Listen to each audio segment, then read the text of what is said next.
জুয়া খেলায় টাকা হারিয়ে আত্মসাতের উদ্দেশ্যে ছিনতাইয়ের মিথ্যা গল্প সাজানোর অভিযোগে নাটোরের স্বাধীন হোসেন নামে এক বিকাশ ডিস্ট্রিবিউশন সেলস অফিসারকে গ্রেপ্তার করেছে পুলিশ।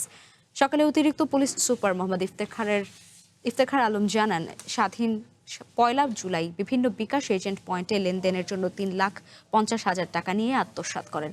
পরে তিনি নাটোর সদর উপজেলার নারায়ণপাড়া এলাকায় ছিনতাইয়ের নাটক সাজান।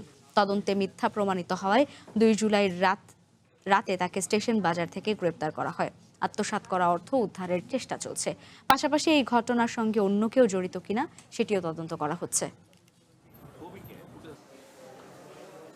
মোহাম্মদ স্বাধীন ইনি অনলাইন জুয়া খেলায় আসক্ত।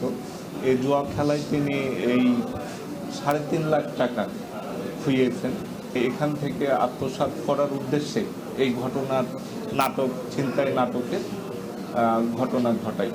তাকে আমরা আটক দেখাচ্ছি এবং তার বিরুদ্ধে নিয়মিত মামলা রুজু হয়েছে। তাকে আমরা বিজ্ঞ আদালতে সোপর্দ করব।